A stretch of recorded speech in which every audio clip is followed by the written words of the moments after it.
My husband told me he cheated because watching me give birth to our daughter ruined his attraction to me. He said this like he was doing me a favor by being honest. I saw things come out of you that I can't unsee. You're just not sexual to me anymore. You're like a medical patient now. He had started sleeping with his coworker Megan 3 weeks after I gave birth.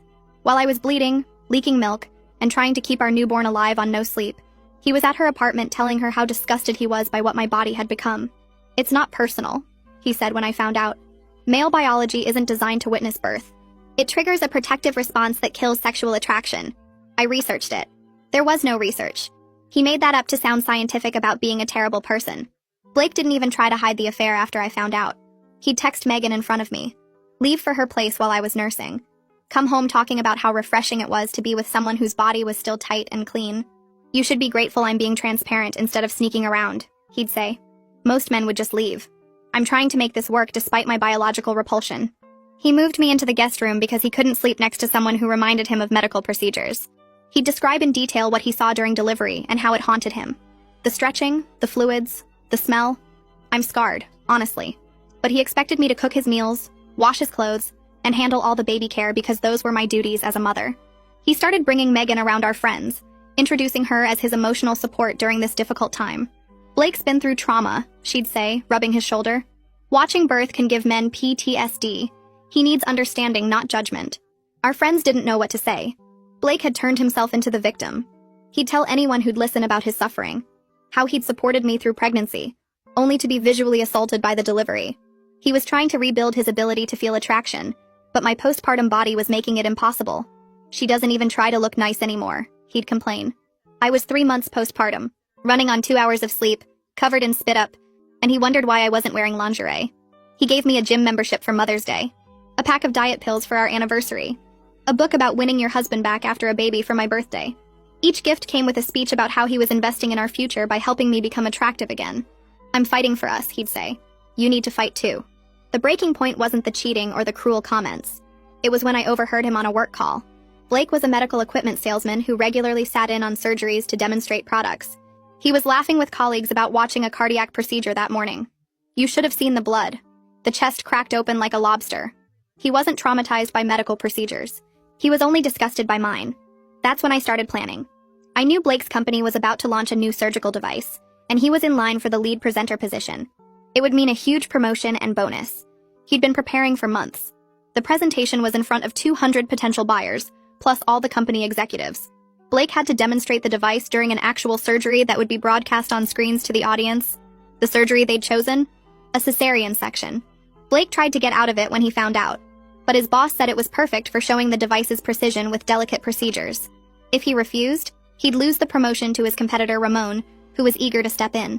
Blake spent the week before the presentation practicing his speech about the beauty of bringing life into the world, the miracle of birth, and the precision required in obstetric surgery. I sat there listening to him rehearse lines about respecting the female body and the sacred process of delivery. The morning of the presentation, Blake was nervous but confident. He didn't know I'd called his boss's wife, Jenny, who'd also had a traumatic birth experience. I told her everything Blake had said about my delivery, about how disgusted he was, about cheating because of what he saw. Jenny was horrified. She'd been in the audience for previous presentations and knew they sometimes asked personal questions. She had an idea. During the Q&A after Blake's flawless demonstration, Jenny stood up. Mr. Blake, you spoke beautifully about respecting the birth process. Can you share any personal experience with childbirth that informs your perspective? Blake froze. 200 people were staring at him. His face goes white.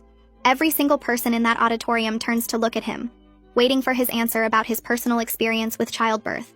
I'm watching the live stream from home with our daughter on my lap, and I can see the exact moment he realizes he's trapped. His mouth opens, but nothing comes out. The surgical lights make the sweat on his forehead shine like he just ran a marathon. 200 potential buyers sit in silence. The executives lean forward in their chairs. Blake's hands grip the podium so hard his knuckles turn pale. He finally stammers something about respecting patient privacy. His voice cracks on the word privacy. Jenny doesn't let him off that easily. She stands up fully, straightening her jacket, and says her husband works for the company too. She's curious how Blake reconciles his beautiful speech about the miracle of birth with his actual feelings about the process. The way she says actual makes several people in the front row exchange glances. Blake's face somehow gets even whiter. He tries to laugh it off, but the sound comes out strangled. Blake's boss leans forward in the front row. His expression shifts from polite interest to intense focus. Ramon is sitting 3 seats away with a slight smile on his face. He crosses his arms and settles back in his chair like he's about to watch his favorite show. The 200 potential buyers are completely silent. Nobody coughs. Nobody shifts in their seats. The only sound in that massive auditorium is the hum of the video equipment. Blake looks at his boss, then at Ramon, then back at Jenny. He's searching for an exit that doesn't exist. Blake tries to deflect by talking about professional boundaries. His voice is shaking now. Sweat is visible on his forehead even through the live stream. The camera operator zooms in slightly, probably thinking this is interesting drama. Jenny asks if he has children. Blake has to admit yes, a 4-month-old daughter. The words come out quiet. Several audience members lean forward to hear better. Jenny nods slowly, like she's a lawyer who just got the answer she wanted. She asks how old the baby is again, making him repeat it. 4 months. The number hangs in the air. She asks if he was present for the birth. Blake nods. He doesn't trust his voice anymore. Jenny delivers the killing blow by asking how that experience shaped his respect for the female body and the birth process. She says he spoke so movingly about it in his presentation. She wants to know what personal insights informed those beautiful words. Blake's mouth opens and closes. Opens and closes. He looks exactly like a fish drowning in air. The silence stretches so long it becomes painful to watch. Someone in the back row coughs. Blake flinches at the sound. He can't say what he really thinks without destroying himself. But he also can't fake enthusiasm convincingly after being put on the spot like this. His brain is clearly scrambling for anything to say. He finally mumbles something generic about it being educational. The word educational lands like a dead fish on the floor. It's the worst possible answer. Too clinical, too distant, too obviously fake after his passionate presentation speech. He tries to move to the next question, gesturing at someone in the back row. But the damage is already spreading through that audience like blood and water. His boss's expression has shifted from interested to concerned. The man's eyebrows pull together. He glances at his wife Jenny, then back at Blake. Several audience members are whispering to each other behind their hands. A woman in the third row leans over to her colleague and says something that makes him shake his head. Ramon is openly smirking now. He's not even trying to hide it. Blake's carefully constructed professional image just developed visible cracks. The presentation was flawless. The demonstration was perfect. But this moment, this single moment of truth, is unraveling everything. I can see it happening in real time through the screen. Blake sees it too. His eyes are wide with panic. The presentation ends awkwardly. Blake rushes through the last few slides without his earlier confidence. His voice stays shaky. He forgets to thank the surgical team. He stumbles over the company name. When he finishes, the applause is polite but scattered. Nothing like the enthusiastic response Ramon got at the last presentation. Blake practically runs off stage. The camera follows him for a moment before cutting to the company logo. I watch the live stream end and sit there with our daughter sleeping against my chest. My heart is pounding, but my hands are steady. Jenny catches my call 20 minutes later. She sounds satisfied in a grim way. Her voice has an edge of justice to it. She says his boss pulled him aside immediately after. The whispers in the audience were brutal. She overheard 2 potential buyers talking about how uncomfortable that exchange was. One of them said Blake seemed like he was hiding something. Another said the disconnect between his presentation words and his actual response was concerning. Jenny says Ramon swooped in during the networking session and smoothly answered questions Blake should have handled. He made Blake look even worse by comparison. The boss kept glancing at Blake with this disappointed expression. Jenny says she's never seen someone's professional reputation crack that fast. Blake comes home 3 hours later looking destroyed. His tie is loose around his neck. His jacket is wrinkled. His eyes are red like he's been rubbing them. He doesn't know I orchestrated anything, so he rants about some crazy woman who ambushed him with personal questions. He paces around the living room, gesturing wildly with his hands. I nod sympathetically while feeding our daughter, asking what he said in response. My voice is calm, concerned. Exactly what a supportive wife would sound like. Blake runs his hands through his hair and admits he froze up. He gave terrible answers. The boss told him the presentation content was perfect, but his Q&A performance raised concerns about his ability to handle pressure. Those were the exact words. Concerns about his ability to handle pressure. Blake repeats them twice, like he still can't believe it.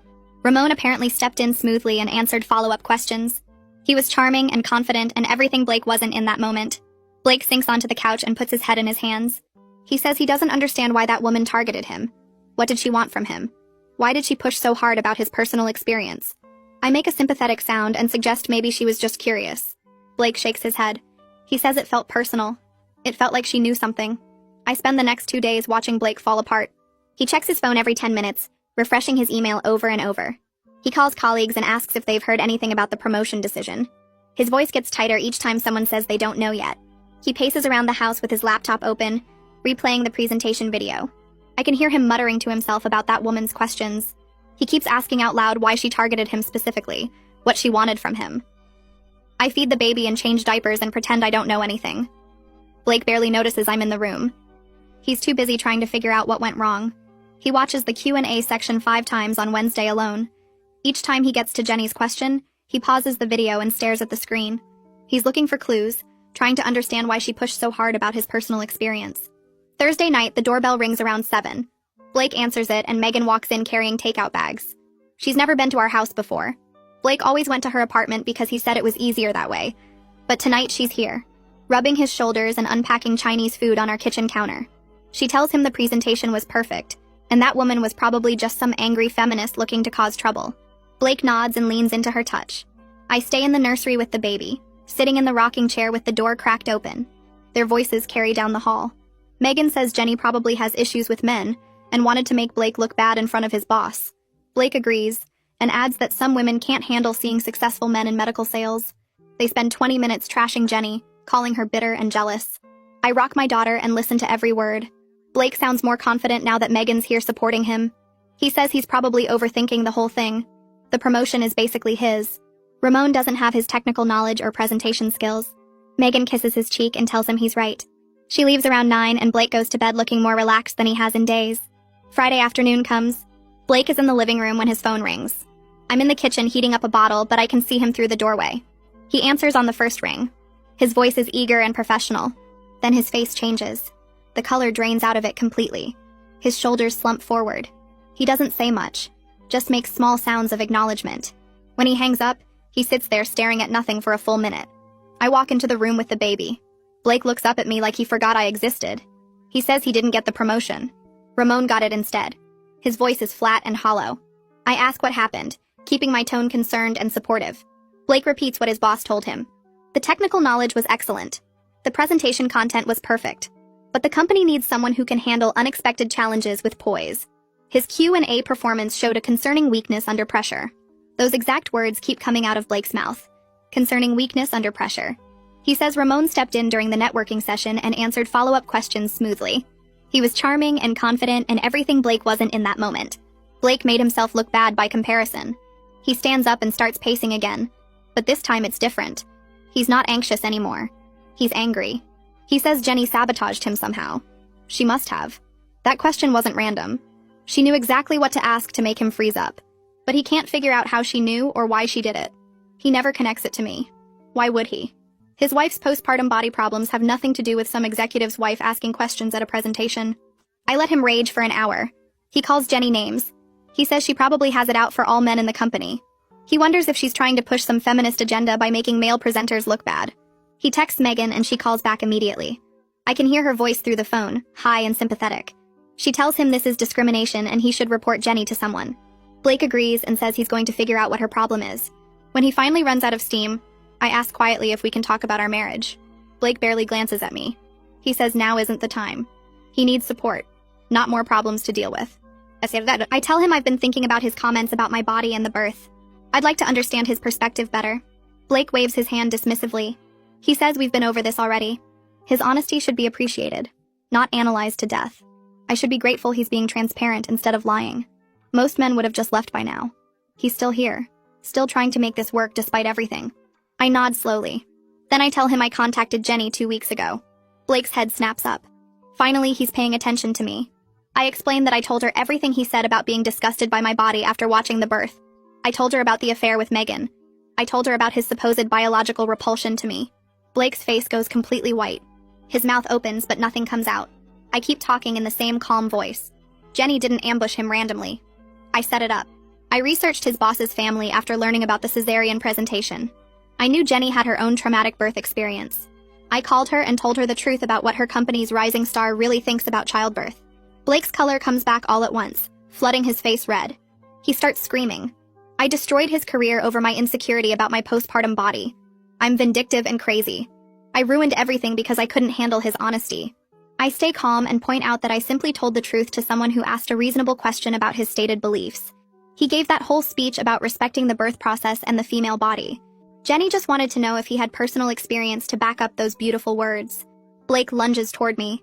His hands are reaching out and his face is twisted with rage. Then our daughter starts crying from her bassinet across the room. The sound cuts through everything. Blake stops mid-motion, his hands still extended toward me. He looks at the screaming baby, then at his own hands, then at me. Something shifts in his eyes. He sees what he looks like right now, almost getting physical with his wife while their infant daughter screams in the background. His hands drop to his sides. He backs away slowly, staring at me like I'm someone he's never seen before. Then he turns and walks out of the house without another word. The door closes behind him. I pick up our daughter and hold her against my chest until she stops crying. Blake doesn't come back that night, or the next night. I get a single text on Saturday morning saying he needs space to process what I did to his career. I don't respond. I spend those 3 days taking care of our daughter, documenting everything I can find about his affair with Megan, and researching divorce attorneys in our area. I screenshot every cruel text he sent me about my body. I save every message where he talks about being at Megan's place while I was home alone with the baby. I print out his credit card statements showing hotel charges and restaurant bills during times he told me he was working late. The evidence folder on my laptop grows to 43 pages. On Monday morning, I call Dawn Hassan's office. Her assistant gets me an appointment for that afternoon because they had a cancellation. I bring the baby with me, along with my printed evidence folder and a timeline I created showing Blake's absence from parenting duties. Dawn's office is in a professional building downtown, all glass windows and modern furniture.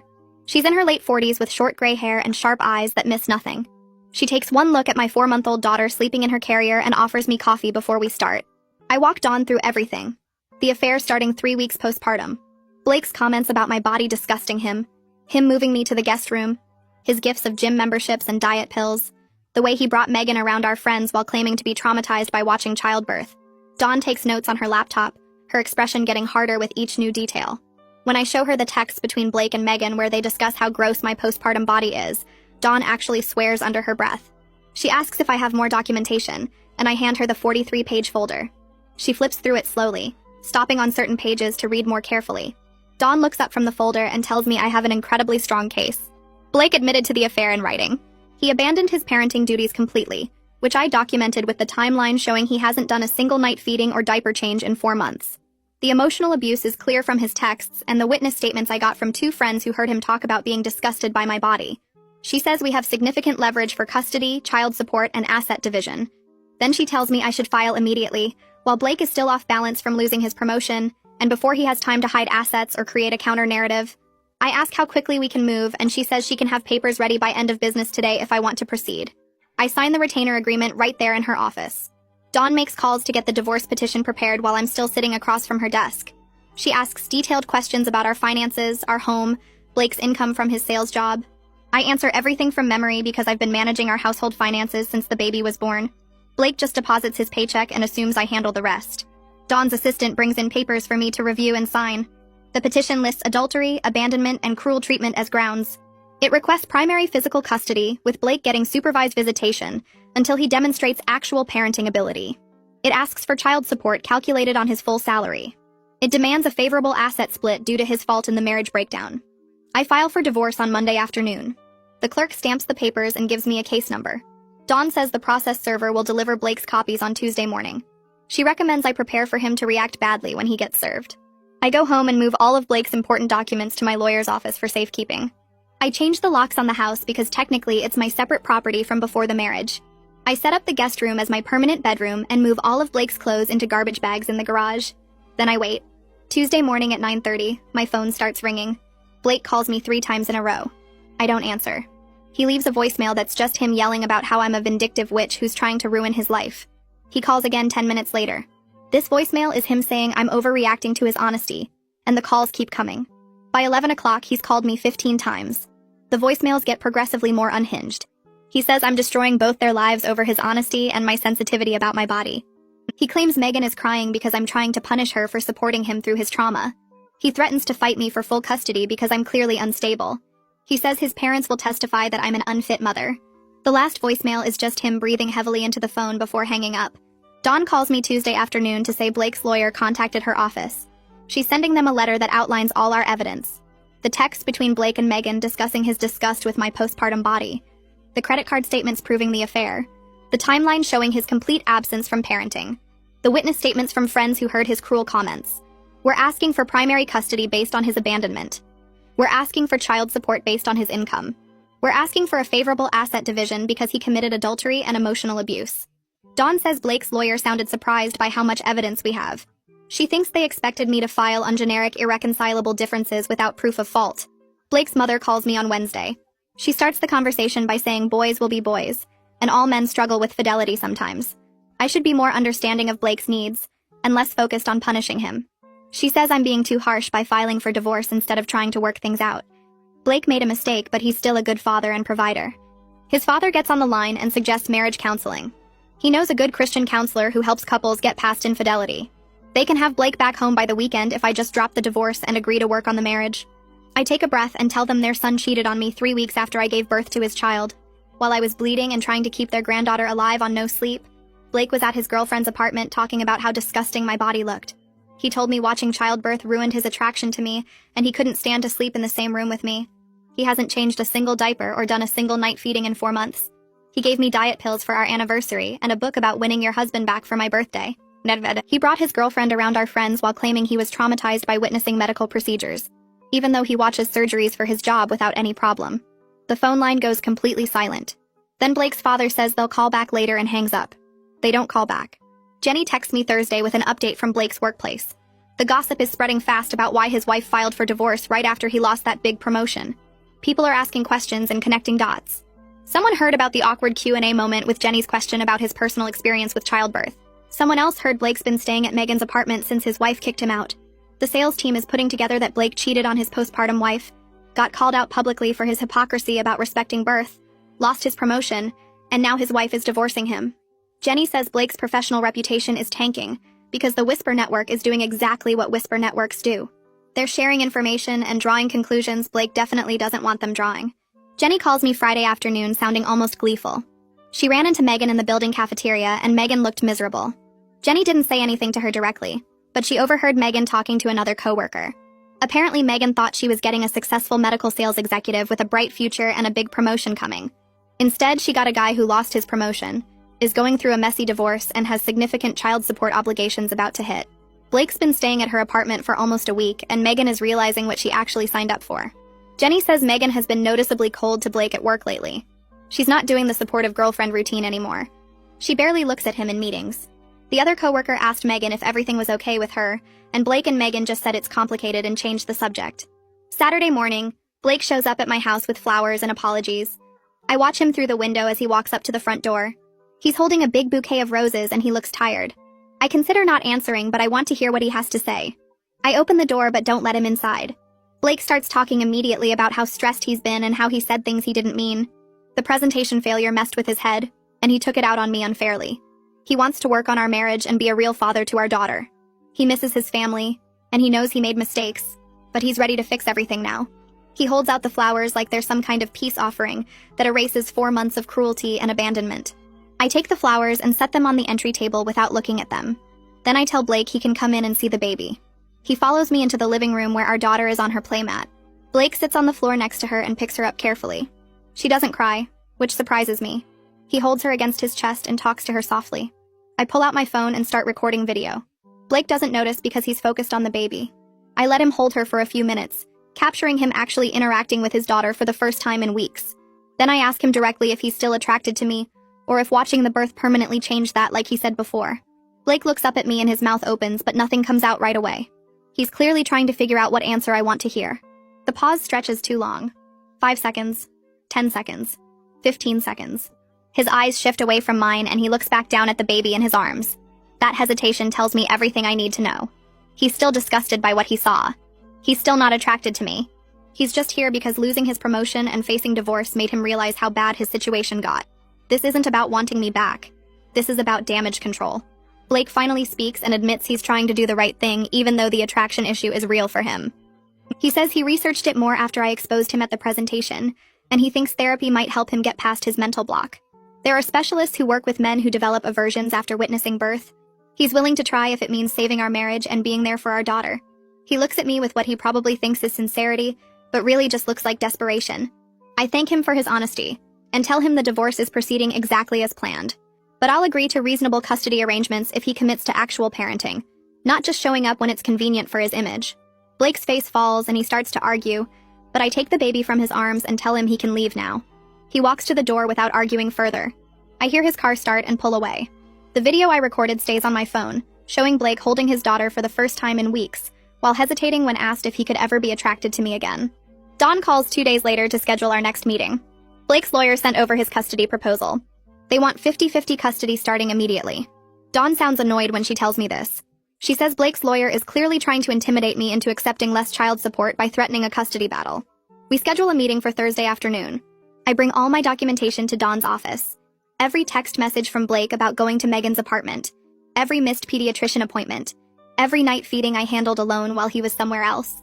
Dawn spreads the papers across her desk and makes notes. She says this is exactly what we need. Blake spent 4 months being essentially absent from our daughter's life. He can't suddenly claim he deserves equal custody when he barely acted like a father until his career fell apart. Dawn explains that judges look at patterns of behavior, not sudden changes when divorce papers get filed. Blake choosing Megan over his newborn daughter for months creates a clear pattern. The documentation I kept proves he wasn't just physically absent, but emotionally checked out. Dawn says we'll counter with supervised visitation initially, with the possibility of overnight visits once Blake proves he can actually parent consistently. The meeting with Blake's lawyer happens the following week. We sit in a conference room at Dawn's office. Blake looks tired and angry. His lawyer is a middle-aged man named Richard who tries to start with friendly small talk. Dawn shuts that down immediately and presents our counter-proposal. Supervised visitation twice a week for 2 hours each visit. No overnights until Blake completes parenting classes and demonstrates 3 months of consistent, appropriate interaction with our daughter. Blake explodes. He says I'm being vindictive and using our daughter as a weapon. Richard puts a hand on Blake's arm and tells him to calm down. Dawn slides the documentation across the table. Text messages where Blake tells Megan he can't stand being around the baby because she reminds him of my disgusting body. Receipts from restaurants showing Blake was out with Megan during times he claimed he was working late. A log I kept of every diaper change, feeding, and doctor appointment that shows I handled 98% of our daughter's care. Richard reads through the papers and his expression changes. He asks Blake if these messages are real. Blake says I'm taking things out of context and he was just venting about normal new parent stress. Dawn points out that normal new parent stress doesn't involve telling your affair partner that your wife's postpartum body makes you physically sick. Richard looks at Blake for a long moment and then suggests they take a break to confer privately. They leave the room. Dawn and I sit quietly. She checks her phone and answers a few emails. 20 minutes later, Richard comes back without Blake. He says his client is willing to accept supervised visitation as a starting point. He wants it noted that Blake is agreeing to this arrangement voluntarily, not because he admits any wrongdoing. Dawn says that's fine. We'll draft the paperwork. Blake returns for the final discussion looking defeated. Richard explains that supervised visitation is actually in Blake's best interest given the evidence. A judge would likely order the same thing or possibly less. This way Blake can start rebuilding a relationship with his daughter while demonstrating he's serious about being a parent. Blake signs the agreement but won't look at me. He leaves immediately after. The child support calculations arrive 3 weeks later. Dawn forwards me the email with a note saying Blake is going to lose his mind when he sees these numbers. I open the attachment. The monthly amount is more than I expected. Dawn explains that Blake's base salary as a medical sales rep, even without the promotion he lost, puts him in a higher income bracket. Combined with my current lack of employment while caring for an infant, the formula requires substantial support. Blake calls Dawn's office within an hour of receiving his copy. Dawn puts him on speaker so I can hear. He's yelling about how the amount is completely unfair and unreasonable. He says I sabotaged his career advancement and now I'm trying to financially destroy him. Dawn waits for him to finish and then calmly explains that the calculations are based on state guidelines using his actual reported income. If he believes the amount is incorrect, he's welcome to provide documentation of changed financial circumstances. Blake argues that his career prospects are damaged because of what I did. He should have gotten that promotion and the significant raise that came with it. Now he's stuck in his current position with no advancement opportunities because everyone at his company knows about his personal problems. Dawn's voice gets sharp. She tells Blake that he damaged his own career by cheating on his postpartum wife, and then being unable to handle a simple question about his experience with childbirth during a professional presentation. No judge will reduce child support because Blake faced professional consequences for his personal choices. Richard gets on the line and tells Blake to stop talking. He says they'll review the calculations and respond formally through proper channels. Dawn says that's fine, but the numbers are correct according to state guidelines. She ends the call. I sit there feeling oddly satisfied. Blake wanted to punish me for exposing his hypocrisy. Now he's learning that actions have financial consequences too. 6 weeks after the presentation, Jenny texts me. She heard through work channels that Megan broke up with Blake. Apparently Megan realized Blake wasn't the successful catch she thought he was getting involved with. Jenny says the gossip around the office is that Megan has no interest in playing stepmom to an infant, while Blake pays significant child support every month. Blake is back to living alone in the apartment he rented after I filed for divorce. I feel a strange mix of satisfaction and emptiness when I read Jenny's message. Megan enabled Blake's cruelty toward me. She sat in my house and talked about his trauma while knowing he was cheating. Part of me is glad she's learning what kind of person Blake really is. But another part of me realizes that Blake losing Megan doesn't give me back the 4 months of my daughter's life that he missed. It doesn't erase the cruel things he said about my body.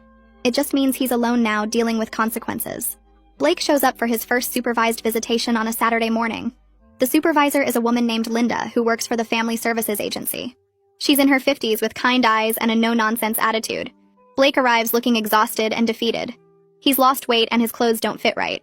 Linda explains the rules. Blake can hold the baby, feed her, play with her. Linda will observe and take notes. If Blake needs help with any care tasks, Linda will provide instruction. I hand our daughter to Blake. He takes her carefully, like she might break. She doesn't cry, which surprises both of us. Blake sits on the couch with her in his arms and just looks at her face. He tells her he's sorry for missing so much time. Linda watches quietly. I leave them there and go wait in my car. 2 hours later, Linda calls to say the visit is over. I come back inside. Linda pulls me aside while Blake is putting his jacket on. She says he was awkward at first, but he did try. He needed instruction on how to support the baby's head properly and how to burp her after the bottle. But he listened to the instructions and followed them. Linda says Blake asked good questions about the baby's routine and seemed genuinely interested in learning. She'll include in her report that Blake needs more education on basic infant care, but appears willing to put in the effort. Blake leaves without talking to me. Linda schedules the next visit for Wednesday evening. I take my daughter home and feed her lunch. She babbles happily, unaware that her father is finally trying to be present in her life. I start therapy with Savannah the following week. Her office is in a small building near downtown. She's younger than I expected, maybe late 30s, with dark hair and an easy smile. I sit on her couch and don't know where to start. Savannah asks me what brought me to therapy. I tell her everything. Blake's affair, his cruel comments about my body, the revenge I planned, the satisfaction of watching him fail publicly, the divorce and custody battle. Savannah listens without interrupting. When I finish, she's quiet for a moment. Then she tells me that my anger was completely justified. Blake betrayed me during one of the most difficult times in my life. He was cruel when I needed support. Anyone would be angry. But she also says I need to work through the betrayal and rebuild my sense of self beyond being Blake's wronged wife. The revenge felt good in the moment, but it can't be my whole identity going forward. I ask her what she means. Savannah explains that I've spent months focused on Blake, planning his downfall, documenting his failures as a father, fighting for custody and child support. All of that was necessary, but now I need to figure out who I am as a single mother and as an individual person. What do I want for myself beyond making sure Blake faces consequences? What kind of life do I want to build for me and my daughter? I don't have good answers. Savannah says that's okay. That's what therapy is for. We'll work on it together. She gives me some exercises to do at home. Writing about what I enjoyed before I met Blake. Thinking about what makes me feel strong and capable beyond the revenge I executed. We schedule another appointment for next week. Jenny and I start meeting for coffee regularly. She shares her own story over lattes at a cafe near her house. Her birth experience was traumatic too. Emergency cesarean after 30 hours of labor. Complications that left her in the hospital for a week. But her husband stayed with her the whole time. He learned to change diapers and give bottles. He told her she was beautiful even when she was exhausted and in pain. Jenny tears up a little when she talks about it. She says having a friend who understands both the betrayal and the medical sales world helps her process what happened to me. I tell Jenny about Blake's supervised visits and how he's actually trying now. She says people sometimes grow up when they face real consequences. Maybe Blake is finally understanding what he lost. Or maybe he's just trying to look good for the custody evaluation. Either way, our daughter deserves a father who shows up. Jenny agrees. She says her kids are teenagers now and she still remembers how hard those early months were. Having support makes all the difference. We talk about other things too. Jenny's book club. My plans to maybe go back to the school. The upcoming holidays and how to navigate them as newly single parents. By the time we finish our coffee, I feel less alone than I have in months. Jenny hugs me before we leave and tells me to text her anytime. Blake's supervised visits continue twice a week. Linda reports that he's improving steadily. He's learning to change diapers without making a mess. He can prepare bottles at the right temperature. He's getting better at soothing our daughter when she cries. Linda says Blake enrolled in parenting classes at the community center and he's taking them seriously. He brings questions from the classes to the visits and practices the techniques Linda teaches him. I watch this progress with mixed feelings. Part of me is glad Blake is finally stepping up as a father. Our daughter needs him to be present and capable. But another part of me is still angry that it took losing everything for him to care. He missed 4 months of her life because he was too disgusted by my body to be around his own child. Now that Megan is gone and his career is damaged, suddenly he wants to be dad of the year. I don't like admitting this, but Savannah is right. I've been so focused on making Blake pay that I haven't thought about what comes after. The satisfaction of watching him squirm doesn't fill the empty spaces in my life. I need to figure out who I am now, separate from being the wronged wife who executed the perfect revenge. Dawn calls me 2 weeks later with news about the settlement negotiations. Blake's lawyer finally came back with a counteroffer. They're willing to agree to a 60-40 asset split in my favor if I drop the request for full custody. Blake wants a clear path to overnight visits once he completes the parenting classes and demonstrates basic competency. Dawn says it's actually a reasonable offer given the evidence we have. Blake is acknowledging his affair and his abandonment. He's admitting he messed up instead of trying to paint himself as the victim. We go back and forth on the custody schedule. Dawn negotiates for supervised visits to continue until Blake completes 3 months of successful parenting without major incidents. Then he can start with 1 overnight per week. If that goes well for another 3 months, we'll revisit increasing his time. Blake agrees to everything through his lawyer. No pushback, no arguments. Dawn says he must really want to avoid a trial where all his disgusting comments about my body would become public record. I sign the paperwork feeling relieved but also strangely empty. This should feel like a victory. Instead, it just feels like the end of something that died months ago. Jenny texts me a week after the divorce finalizes. She heard through the office network that Blake's boss transferred him to a different territory. He'll be covering the northern region instead of the metro area where he built his reputation. Jenny says the official reason is staffing needs, but everyone knows the real story. Blake's reputation in his current territory is damaged beyond repair. Too many people witnessed the presentation disaster. Too many heard the whispers about why his wife filed for divorce right after. His boss is giving him a chance to start fresh somewhere new, away from Megan and away from the clients who watched him freeze up during that Q&A. Jenny also mentions that Megan put in for a transfer to a different department. She doesn't want to work on the same team as Blake anymore. I feel a small spark of satisfaction at that news. I start applying for remote jobs that fit around the baby's nap schedule. Most require experience I don't have or hours I can't commit to. But I keep searching because I need something that's mine. The child support covers our basic needs, but I want financial independence beyond Blake's money. I want to rebuild my professional identity instead of just being a stay-at-home mom who got cheated on. 3 weeks into my search, I land a part-time position doing data entry for a medical billing company. It's boring work, but it's flexible. I can log in during naps and after bedtime. The pay isn't much, maybe enough to cover groceries and gas, but it gives me something to focus on besides Blake's supervised visits and custody schedules. I'm building something for myself again. Blake's lawyer forwards me a letter 2 months after the divorce finalizes. Blake wrote it himself, not through legal language. He apologizes for his cruelty. He admits he was wrong to blame me for his attraction issues. He says his therapist helped him understand that he was looking for excuses to justify the affair instead of dealing with his own problems. The letter goes on for 2 pages. Blake talks about how ashamed he is of the things he said about my body, how he realizes now that watching the birth wasn't the real issue. He was scared of being a father and used his disgust as a shield. He knows I probably won't forgive him and he doesn't expect me to. But he wants me to know he's working on himself so he can be a better father to our daughter. I read the letter 3 times. Part of me wants to believe he's genuinely changing. Another part remembers him describing my body as disgusting while texting Megan in front of me. I fold the letter and put it in a drawer. I don't respond. The supervised visit supervisor sends her final report to both lawyers. She recommends moving Blake to unsupervised visitation. He completed all the parenting classes. He can change diapers, prepare bottles, and soothe the baby when she cries.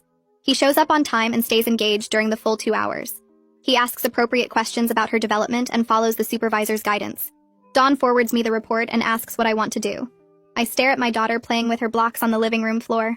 She deserves a relationship with her father. Blake is trying now, even if it took losing everything to make him care. I tell Dawn to approve the move to unsupervised visits. Our daughter needs her dad, even if Blake and I will never be okay. Jenny invites me to her book club meeting on a Thursday night. I almost say no because leaving the baby with a sitter still makes me nervous. But Jenny insists, saying I need adult conversation that isn't about custody schedules or divorce settlements. The book club meets at a cafe near Jenny's house. 6 women ranging from their 30s to their 50s sit around a table with wine and appetizers. They're supposed to be discussing some mystery novel, but within 10 minutes they're asking me about Blake. Jenny already told them the basic story. They want details about the presentation and the divorce. I find myself laughing while I describe Blake's face when Jenny asks that question in front of 200 people. The women cheer and raise their glasses. 3 of them are divorced. 2 never married.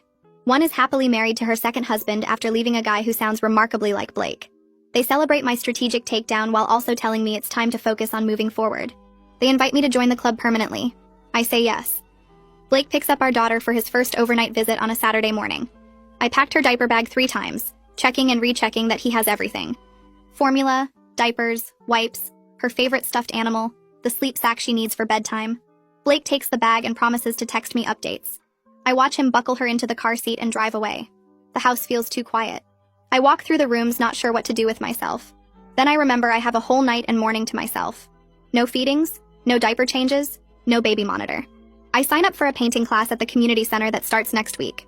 I find a postpartum fitness group that meets Tuesday mornings. I take a long shower without rushing. I order takeout and watch a movie that isn't a kid's show.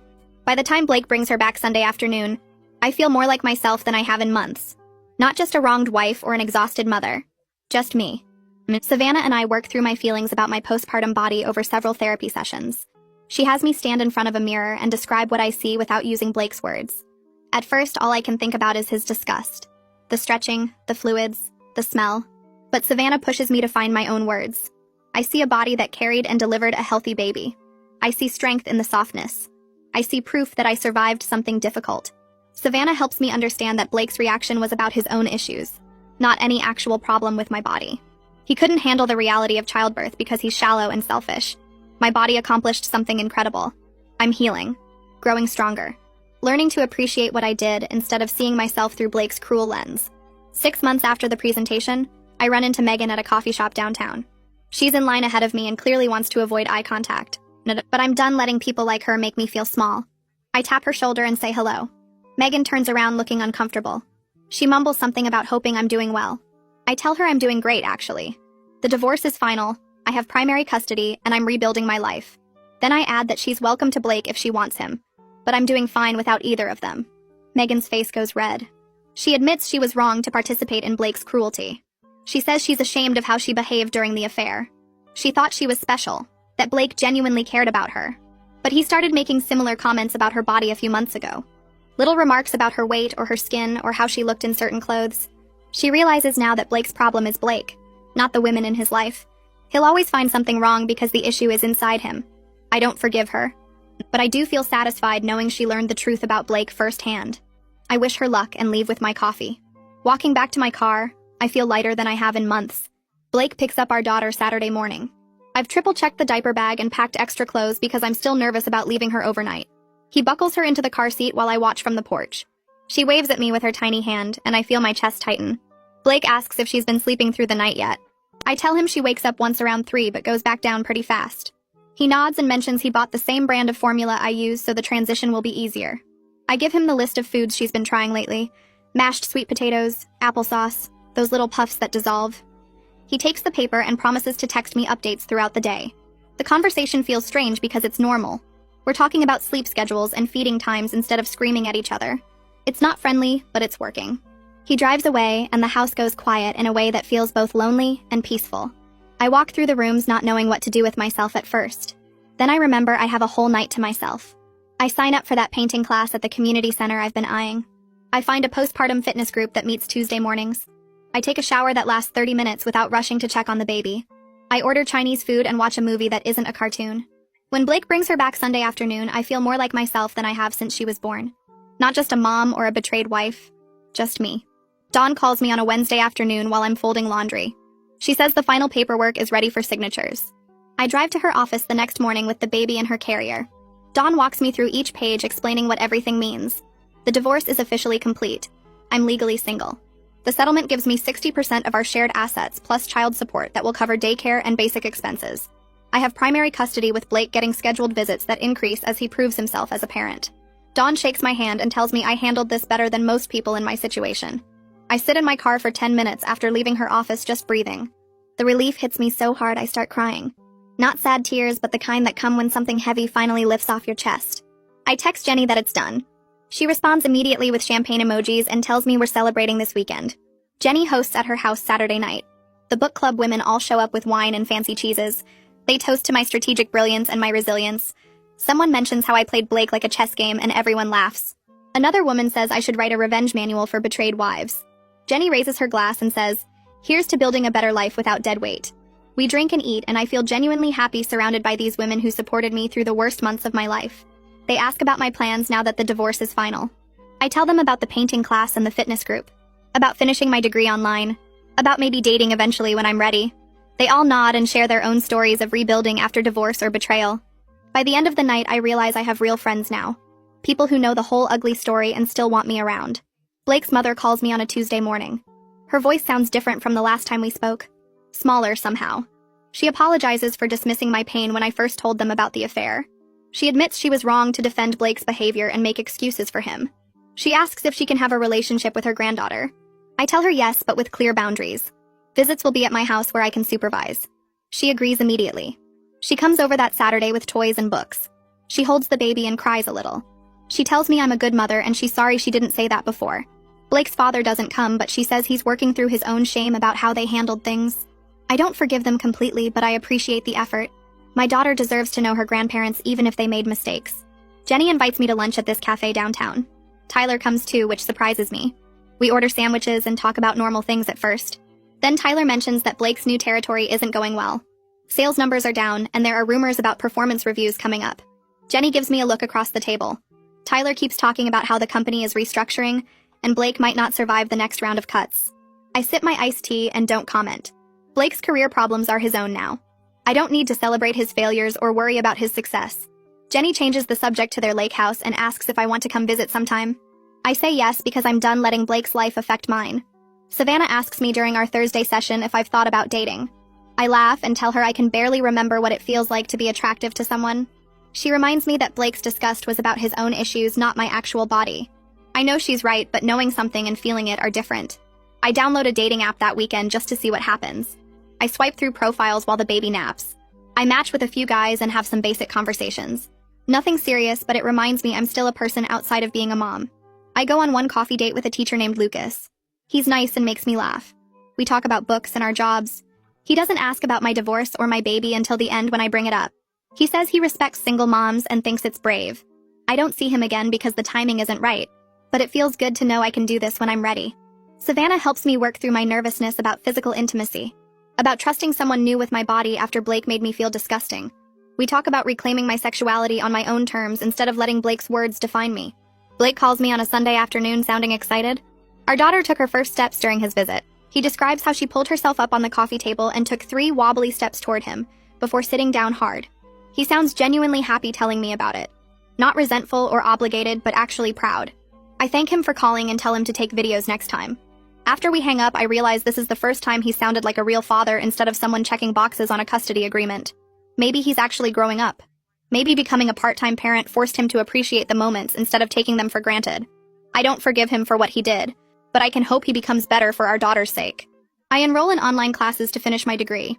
I had paused everything when I got pregnant because Blake said we didn't need 2 incomes. Now I'm taking business courses at night after the baby goes to sleep. Between work and school and parenting, I'm busy all the time. But it's the good kind of busy where I'm building something instead of just surviving. I'm creating a life that's mine. Not defined by Blake's betrayal or my revenge or even being a mother. Just me working toward goals I set for myself. I study while drinking coffee at midnight. I submit assignments during nap times.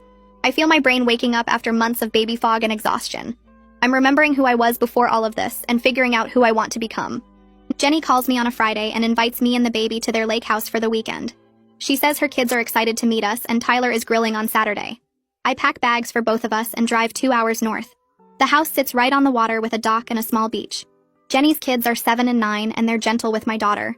They show her rocks and leaves and let her grab their fingers. Tyler grills burgers and we eat on the deck watching the sunset. Jenny and I talk while the kids play in the shallow water.